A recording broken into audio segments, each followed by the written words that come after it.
Bueno, hoy, hoy tenemos uno de los hombres más importantes que ha brotado la tierra en Colombia, por su carácter, por su conocimiento de los temas, por su capacidad en el manejo de los temas internacionales. Se trata nada más ni nada menos que de Juan Daniel Jaramillo, columnista internacionalista de primer orden, de lo más acatado a nivel mundial. Doctor Juan Daniel, bienvenido a la barbería. Gracias, señor peluquero. Tan querido, peluquero o barbero. Bueno, Juan Daniel, para empezar, ¿usted por qué no ha sido canciller? Bueno, yo creo que hay ¿Qué? me sorprende la pregunta. Hay ¿Por qué dos, no? Porque es de frente aquí, es una barbería. a ver, yo creo que ha habido dos razones. Sí, la primera. Que yo creo que no se han dado las circunstancias. Yo creo. No, Bueno, hay perdóneme que le diga, a ver. a usted le ofrecieron, y lo sé de primera mano, la Cancillería cuando la Conchi Araujo entregó el cargo. Y usted le dijo al presidente Uribe, se quedó usted calladito, y usted le dijo al presidente Uribe, déjeme pensarlo. Luego la Conchi le dijo al doctor Uribe, yo ya le ofrecí ese cargo a otro Araujo de Cartagena. Ay, tan chismoso usted. ¿Por qué chismoso? Si aquí le cuentan a uno todo en la barbería. Todo me lo cuentan. Como me cuentan que usted ha sido hombre muy cercano o fue muy cercano al doctor Alfonso López Miquelsen. Muy Usted cercano. conversaba mucho con él. Sí. Alfonso López fue para mí como un segundo padre. Fue como un segundo padre en la última parte de su vida. Y le cuento, yo a Alfonso López lo conocí de una manera muy extraña, le digo. Yo a él lo veía, al presidente López yo lo veía mucho en el colegio en el cual estudié, porque él era exalumno de él, que es el Gimnasio Moderno aquí en Bogotá. Sí. Y Además éramos, tiene pinta de haber estudiado allá. Si usted no tiene que, además de corbatín. y éramos socios del mismo club aquí, Sí. entonces lo veía allá, pero yo nunca hablé con él ni nada. Y muy bien, una vez yo escribí un artículo en las lecturas dominicales que era un poco demasiado técnico para lecturas dominicales. Roberto Posada, que era el director, me dijo, está demasiado denso, pero yo lo voy a publicar. Y contradecía a Alfonso López de una manera tajante sobre si los tratados de derechos humanos admitían reservas o no. Y Alfonso López decía que no. Yo le dije, no, claro que admiten reservas. Y cuando me llega una carta a mi casa, Sí. y casa? yo era profesor de la Universidad de La Sabana, yo era docente de tiempo completo en la Universidad de La Sabana, completamente dedicado antes de irme a Naciones Unidas a las labores académicas. Trabajaba como off-council, es decir, parte de tiempo con Germán Cabellier, pero de lleno a la actividad académica. Y en la carta me decía que sí, que lo había puesto a estudiar y que yo tenía razón. Entonces yo lo llamé a agradecerle la carta y me dijo, ¿por qué no nos vemos? Aquí entre nos. Y entonces fui y me invitó al apartamento a tomarme un tinto y me fui al apartamento. Entonces lo primero que me dijo, ¿usted de qué Jaramillo es? Entonces le conté de dónde venía, y me dijo, pero si es que su bisabuelo fue mi acudiente en París cuando yo estudié allá bachillerato. Su abuelo vivía allá y su abuelo, don Luciano Jaramillo, fue mi acudiente y lo quise mucho, y tíos abuelos míos estudiaron con él en el Liceo Louis Pasteur de París. Entonces conocían, pero sabía, como mi familia es conservadora, aunque hay unos liberales que se volvieron liberales. Se volvieron Pero liberales. el Jaramillo es conservador. Pero el Jaramillo es conservador. Como el actual canciller, que se volvió liberal por decreto. Pero como el Jaramillo es Como el loco Zuluaga de Pensilvania. Y entonces ahí se inició en ese año una amistad muy fecunda. Yo me fui nombrado en Naciones Unidas, después duré muchos años fuera de Colombia, pero se mantuvo el contacto. No había una semana en que yo no hablara 2 o 3 veces con Alfonso López. Él me llamaba o yo lo llamaba. Y siempre que venía aquí lo veía y extrañé inmensamente su muerte. Lo extrañé y extraño muchísimo los diálogos con él. aquí ha habido una serie de circunstancias que obviamente tienen que ver con su señoría. Para nadie es un secreto que el tema con Venezuela es un tema que nos retrotrae a épocas que nosotros no podemos desconocer. Y vamos a la historia, porque con usted es muy bueno hablar de historia. Es que yo soy historiador no titulado. Yo tengo Y usted es una Jaramillo, cantidad de oiga, usted es títulos. Jaramillo como en 20 veces, ¿no? Sí. Eso es como Sí. una, ¿eso es una epidemia o qué? O, Mi bisabuelo se llamaba Luciano Jaramillo, Jaramillo, Jaramillo, Jaramillo. exacto, queda lo bien enterado que estoy yo. Y los jaramillos ¿qué? Son una, ¿cómo se le puede calificar? ¿Son un apellido o un karma? Yo creo que más un karma. ¿Por qué? Porque su papá le dijo, Dicen que son o ¿por qué? genios o dementes. Sí, ¿cómo? ¿O qué? Genios o dementes. Genios o dementes. Porque cuando Yo estoy en la mitad. cuando se ocurrió el caso de los jaramillos, ¿qué fue lo que pasó en su casa? Ah, ¿Qué fue lo que pasó en su casa? no, eso dejémoslo para Cuente, después. cuente. No. ¿A qué era? ¿Estoy enterado o no? No. Más bien pregúnteme por el corbatín. Ah, por eso. Usted usa corbatín, creo que usted, a usted no le ponía pañales sino corbatín. Pues cuando me invitaste a la peluquería que me querías cortar el pelo, Sí. hablamos del corbatín Sí. y entonces dije, porque mucha gente me pregunta que por qué se pone corbatín y que el Oiga, pero corbatín es y que fino. no- y que no sé qué cuántas cosas y entonces Pero finos. Esos no son pues ahí como de pipiripao, esos no son de Cristian Pior, ni Oscar de la M, ni Pierre Cafán, ¿no? Son una cosa como distinguida.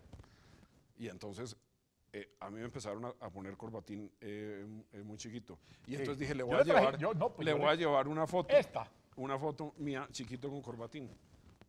¿La podemos ver bien?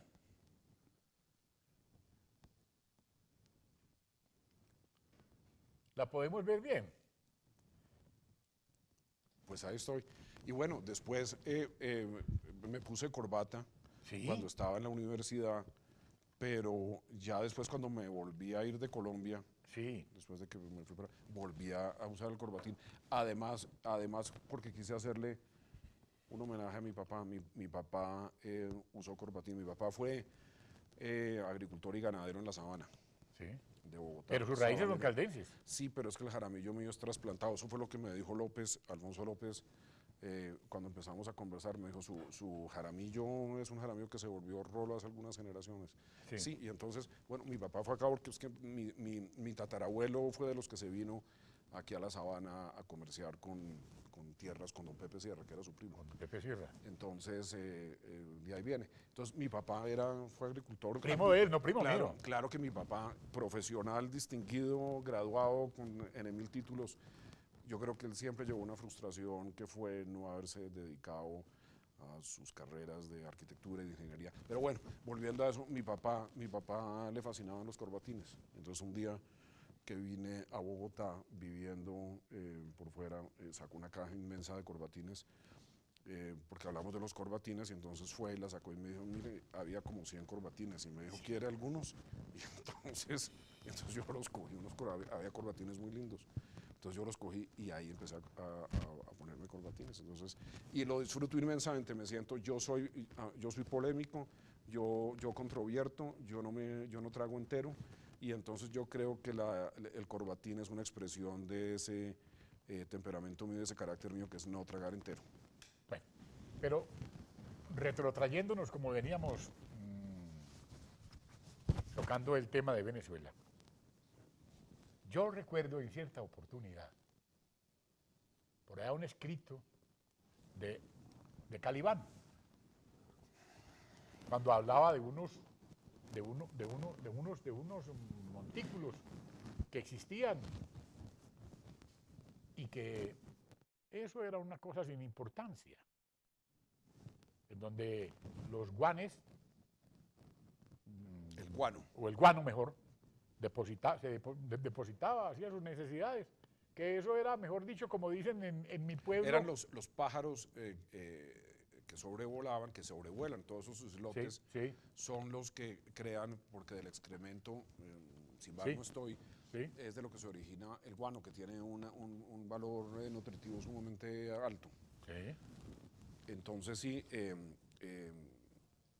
Calibán, el abuelo del actual presidente, escribió en una columna.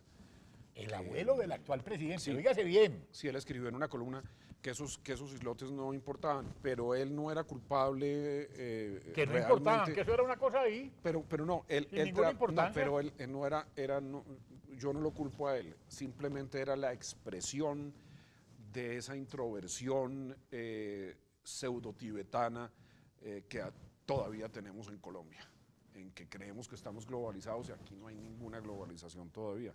En esa época, en el año 52, pues peor aún. Entonces éramos una nación absolutamente volcada en sí misma que no conocía, ni sabía, ni intuía la importancia de los mares, de los océanos. Exacto. Sobre esto hay un punto sumamente importante. Al gobierno del presidente Roberto Urdaneta Arbeláez, presidente interino de Colombia durante 2 años. Ahí donde entran los Holguín también. Su canciller fue Juan Uribe Holguín. Sí, por eso. El presidente Roberto Urdaneta Arbeláez convocó, porque hubo una solicitud del gobierno venezolano, convocó a la comisión asesora, que es un órgano consultivo, con el fin de preguntarles si consideraban prudente que se le reconociera la soberanía venezolana a los islotes de los monjes. En esa comisión asesora de Relaciones Exteriores se sentaban liberales.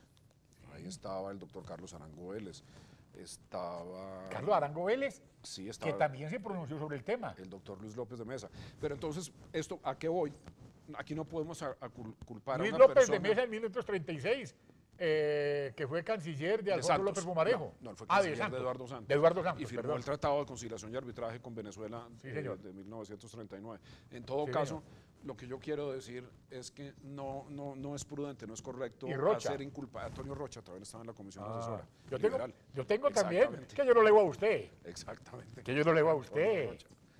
Y entonces... eso era reflejo simplemente de no simplemente de un partido liberal y de un partido conservador. Ahí sí verdaderamente yo me atrevo a decir que no hay culpables. Fueron todos. Eso era simplemente expresión de un país definitivamente volcado en sí mismo, que no conoce cuál es su peso específico en el mundo. Lo doloroso es que esa circunstancia persiste. Aquí creemos que nos globalizamos, aquí creemos que abrimos las puertas al mundo porque hay unos sucesos de farándula que nos hacen sentirlo así, pero no es así. Miremos las cuentas nacionales, exportaciones.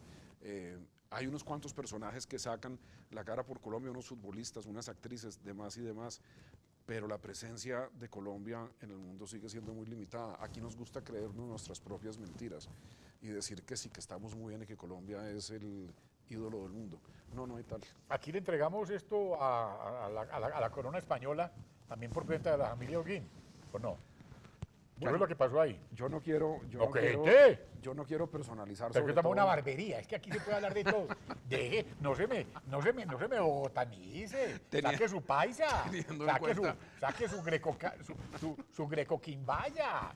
Teniendo en cuenta que yo he tenido diferencias con la canciller Holguín, pues parecería como una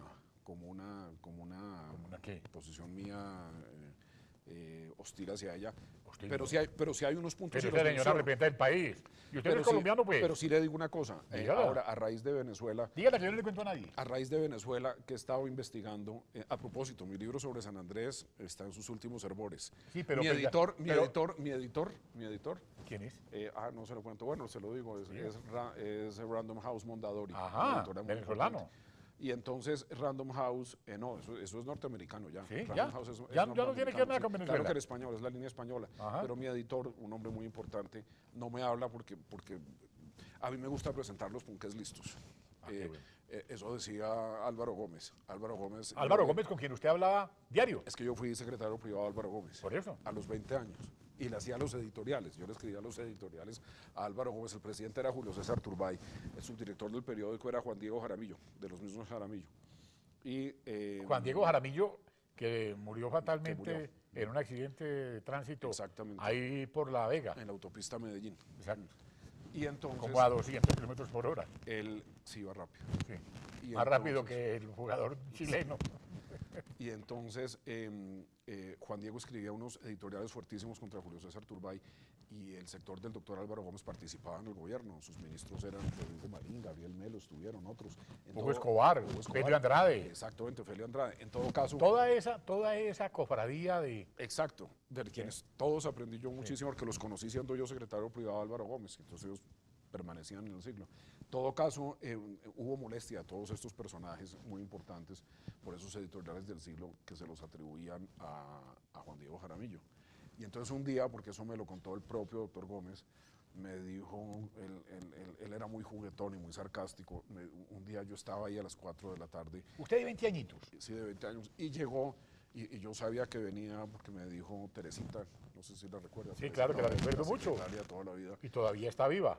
Teresita, sí, me dijo Teresita, el doctor Gómez está reunido con el presidente Turbay. Bueno, yo llegué y lo vi, ¿no? Y después me llamó y entonces se rió y me dijo, le están atribuyendo lo que usted escribe, no, él me tuteaba, le estás atribuyendo lo que tú escribes a Juan Diego. A Juan Diego. Y entonces, ¿por qué? Y me dijo, es que el presidente Turbay está molesto por unos editoriales de reclamos de derechos humanos que tú escribiste. Y entonces yo me puse todo a sudar. No, pero no te preocupes, y se rió. Y se rió, y dijo, y yo son editoriales a los que no les he metido ni una coma, pero vengo a decir que son míos. Qué bien. Sí, así fue. Son cosas del anecdotario nacional que estamos compartiendo aquí con uno de los hombres que más conoce sobre el tema del derecho internacional, que conoce los secretos de la política, que le gusta a la gente compartir aquí en esta barbería. Por eso es bueno venir aquí y preguntarle, por ejemplo, por lo que fue, es que no sé, se me escabulló, el tema con España. Sí, A ver, ¿cómo fue? A ver, bueno, ¿Usted sabe de eso? aquí voy a hablar de historia. Es que Yo eso no es voy a hablar historia. de la familia Holguín. voy a No, hablar de no habla historia. Pero a raíz del problema venezolano me puse a investigar una noche muy detenidamente y yo soy un bibliómano. Bibliómano. Sí, a mí me fascinan los libros, adoro los libros y entonces completé la colección Samper Ortega que fue hecha en el gobierno del presidente Eduardo Santos. El doctor Gómez me regaló algunos tomos de esa colección importantísima. Sí. Bueno, sí. En esos hay un tomo de Carlos Martínez Silva y encontré en un... Carlos Martínez Silva. Carlos Martínez Silva, el gran político santanderiano del siglo XIX, uno de los hombres que ha debido ser presidente de Colombia y no lo fue. Carlos Martínez Silva actuó en el siglo XIX, en 1800 y pico. Entonces escribe un artículo sumamente bien estructurado, en el cual habla de un tratado que le envió el ministro de Relaciones Exteriores, Jorge Holguín. Jorge Holguín, oiga, que se oiga, Holguín. El mismo apellido Holguín del año 52, ¿no? Bisabuelo del actual canciller. Ah, ya. En 1891 le envió a consideración 1891. Sí, un tratado que fue ratificado por el Congreso venezolano y que por fortuna además fue ratificado por el Congreso colombiano, por lo tanto eso no pasó a sanción presidencial. A mayores, ¿no? A mayores, pero le entregaba casi toda la Guajira a Venezuela. De manera que eso es vicio familiar. Yo no sé, pero porque es que uno es que para ir a San Andrés ahora necesita visa, me contaron. Le entregaba la Usted que está escribiendo sobre San Andrés. Es que allá me encontré con Chuspas, con Luis Fernando Velasco, y me dijo, no, William, estuve muy delicioso en San Andrés. ¿Y qué? Y yo, no, pues, pedí visa para ir. Me lo dijo en tono jocoso. Me lo dijo hace como 2 años. Como yo tengo una memoria que es lo que me acompaña a mí, y el embargo aquí, esa no me la pueden adulterar, ni me la pueden clonar, ni me la pueden hackear. Aquí está todo. Entonces me dijo Chuspas, no, la cosa no está fácil. ¿Cómo sigue la cosa con San Andrés? Bueno, estamos a la espera de 2 fallos muy importantes de la Corte Internacional de Justicia. El primero, en el que se va a determinar si Colombia no ha cumplido la sentencia de noviembre del 2012 y la segunda en la cual se va a definir si Nicaragua tiene derecho a la plataforma continental que se extiende al oriente del archipiélago de San Andrés y Providencia. Estos dos fallos son importantísimos. Me encontré en cierta oportunidad con el expresidente Ernesto Samper, hoy secretario general de UNASUR, y me habló muy bien de usted. Yo admiro mucho al presidente Samper, le ayudé en todo lo de San Andrés con el doctor López Miquelsen y el doctor Germán Cavelier. Sí. Él es un hombre que tiene el país y tiene el Estado en la cabeza. Ya. Tiene el Estado en la cabeza. Son cosas que es bueno aquí hacer memoria porque usted es un hombre que ha estado pendiente de muchos, ha participado de muchos acontecimientos nacionales. Pero lo ha hecho de una manera muy discreta y con un bajo perfil que me mencionaba una vez. Pero usted no confunde diplomacia con arrodillarse. Ah, no, es que la diplomacia no es eso. No es usar rodilleras, al revés. Sí. Al revés. Escuché una frase. ¿Cuál? En estos días estaba usted en una tertulia muy deliciosa con Alfonso López Caballero y con el doctor Gaviria. Sí, Líbano. ¿Cómo es? El doctor Enrique Gaviria Líbano. Enrique Gaviria Líbano. Y usted utilizó esa expresión. Dijo, no, es que no se puede confundir aquí la diplomacia con la entrega. Yo no sé, una vaina deliciosa, pero me encantó. Sí, es que aquí en Colombia adolecemos. Los franceses son personas, y yo por eso admiro, no estudié en Francia. Mi educación es netamente anglosajona. Sí. Netamente anglosajona en Estados Unidos, en Inglaterra, en Holanda. Pero yo he seguido fervientemente a Francia y la cultura francesa, hablo muy bien el francés, y los franceses tienen una predilección por la exactitud gramatical, por la exactitud de las palabras, exactamente lo que significan. ¿Usted cree que la señora canciller está preparada para el cargo que...? Bueno, ya lleva 5 años en él, ¿no? Sí, pero estaba preparada para eso. Hay una cosa que los ingleses llaman, en el mundo anglosajón, experience by training, que se llama experiencia por entrenamiento. Entonces, experiencia por entrenamiento. Uy, póngala a jugar ahí que ahí aprende. Exacto. Sí, sí, ¿sabes que lo vaya a jugar que él aprende ahí? Finalmente aprende. Que finalmente, a lo mejor. pasó. ¿Pasó qué? Yo lo dudo. No. Lo que está ocurriendo con Venezuela que me tiene muy preocupado. ¿Cómo es que no hacen pública la nota de protesta a Venezuela? Cuando eso ocurre, ¿Dónde está la nota de protesta? Cuando hay grandes fricciones ahora, por ejemplo, entre Rusia a raíz de Ucrania y los Estados Unidos. Pero Rusia se ofreció. Se han hecho públicas todas las notas de protesta. ¿Por qué? Porque eso es lo que apacigua y le da confianza a la opinión pública. La opinión pública, nosotros los colombianos somos los propietarios de ese mar. Entonces nosotros tenemos que saber cómo nos están manejando eso. Leí en el espectador.com del 2 de julio, oiga, pues bien, jueves 2 de julio, leí en el espectador.com que Rusia se le ofreció a Venezuela para una eventual guerra con Colombia. Pero lo revela y hay que ponerle la firma a nadie más ni nadie menos que don Pepe Mujica, expresidente uruguayo. Lo reveló Pepe Mujica. Sí. Pero usted está enterado de todo. Lo reveló él. Sí, señor. Pepe Oiga. Mujica. Sí, está al día en todo. Yo vivo muy al día, sobre todo porque leo todo y además yo hablo con mucha gente. Bueno, hagamos una cosa. A mí me llamó un amigo, me llamó un ex canciller uruguayo. Sí. Me llamó un ex canciller uruguayo. Yo supe eso hace como un mes y medio porque me dijo del libro de Pepe Mujica. Sí. Y me contó. Y yo dije, esperemos a que salga el libro. Y cuando salió el libro oficialmente en Montevideo, eso hace 2 o 3 semanas antes de que supiera acá, yo lo supe. Dije, ¿cómo no? Ajá. Bueno, esta es la primera parte de una serie de reportajes que vamos a hacer sobre el tema exterior y sobre la política internacional con el más respetable de los hombres que maneja nuestras políticas en el mundo. Porque yo no soy el primero. Hay dos personas. Hay otros como los Germán Cavelier se fue, pero desde el punto de vista cronológico, ¿sí? Yo pongo a mi maestro Rafael Nieto, al doctor Enrique Navia, Gaviria, ¿sí? al doctor Enrique Gaviria, ellos son mis maestros, Sí. ellos van por delante mío. Yo creo que hacen falta internacionalistas serios en Colombia. Sí. Vamos a hablar ahora, en la próxima, porque voy a hacer 2 segmentos con su señoría. Estos primeros 20 minutos han sido como el abrebocas de lo que se viene, porque vamos a hablar sobre las notas de Rodrigo Marín, cuando no lo dejaron lavar las manos allá. Yo lo acompañé a Rodrigo Marín en ese viaje, yo estuve ahí y me di cuenta de lo que ocurrió. Vamos a hablar de eso en la segunda parte de este gran documental histórico que compromete obviamente nuestra soberanía y una cancillería en manos de una familia demasiado generosa con los intereses del Estado, como es la familia Holguín.